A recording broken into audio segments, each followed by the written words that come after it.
Levitiko Kapitulo 22. Pagpapabanal ng pagkapari. At sinalita ng Panginoon kay Moises, na sinasabi, salitain mo kay Aaron at sa kanyang mga anak na sila'y magsihiwalay sa mga banal na bagay ng mga anak ni Israel, na ikinagiging banal nila sa akin, at huwag nilang lapastanganan ang aking banal na pangalan, ako ang Panginoon. Sabihin mo sa kanila, sino mang lalaki sa lahat ng inyong binhi sa buong panahon ng inyong lahi, na lumapit sa mga banal na bagay na ikinagiging banal ng mga anak ni Israel sa Panginoon, na taglay ang kanyang karumihan, ay ihihiwalay ang taong iyon sa harap ko, ako ang Panginoon. Sino mang lalaki sa binhi ni Aaron na may ketong o may agaz, ay hindi kakain ng mga banal na bagay hanggang siya'y malinis, at ang humipol ng alinmang bagay na karumal-dumal dahil sa patay, o lalaking nilabasan ng binhi nito. O sino mang humipol ng anumang umuusad na makapagpaparumi, o lalaking makakahawa dahil sa alinmang karumihan niya. Ang lalaking humipol ng gayon ay magiging karumal-dumal hanggang sa hapon, at hindi kakain ng mga banal na bagay maliban na maligo siya sa tubig. At pagkalubog ng araw, ay magiging malinis siya, at pagkatapos ay makakakain ng mga banal na bagay, sapagkat siya niyang tinapay.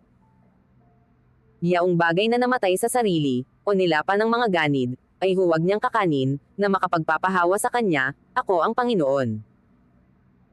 Iingatan nga nila ang aking bilin, baka sila'y magkasala sa paraang iyan, at kanilang ikamate, kung kanilang lapastanganan, ako ang Panginoon na nagpapedyong banal sa kanila. Hindi makakakain ang sinumang taga-ibang bayan ng banal na bagay, sinumang nakikipanuluyan sa saserdote, o aliping upahan niya ay hindi makakakain ng banal na bagay.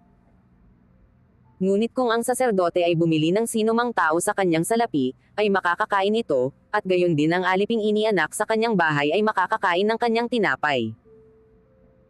At kung ang isang anak na babae ng saserdote ay mag-asawa sa isang taga-ibang bayan, ay hindi makakakain sa handog na itinaas sa mga banal na bagay. Datapwat kung ang anak na babae ng saserdote ay bawo inihiwalay, na walang anak at bumalik sa bahay ng kanyang ama na gaya rin ng kanyang pagkadalaga, ay makakakain ng tinapay ng kanyang ama, ngunit ang sinumang taga-ibang bayan ay hindi makakakain niyaon.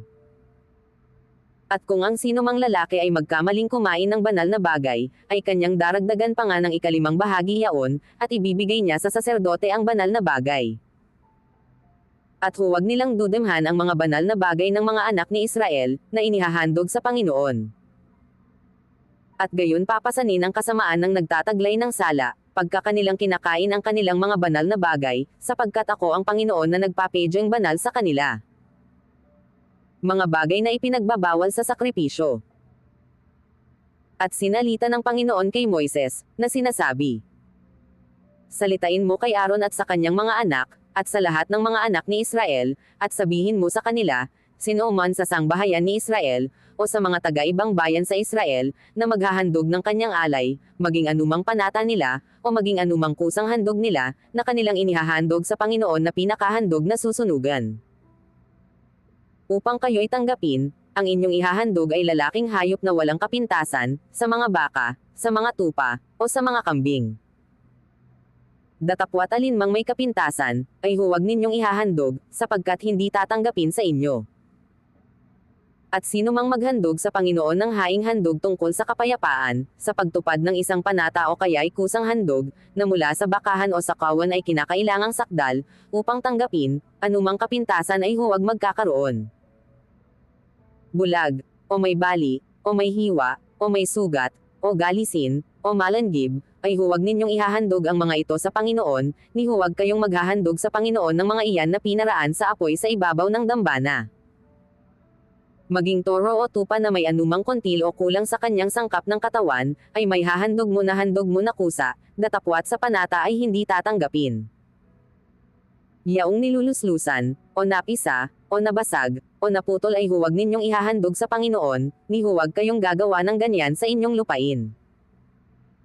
Ni mula sa kamay ng taga-ibang lupa ay huwag ninyong ihahandog na pinakatinapay ng inyong Diyos ang alinmang mga hayop na ito, sapagkat taglay nila ang kanilang keremhan, may kapintasan sa mga iyan, hindi tatanggapin sa inyo.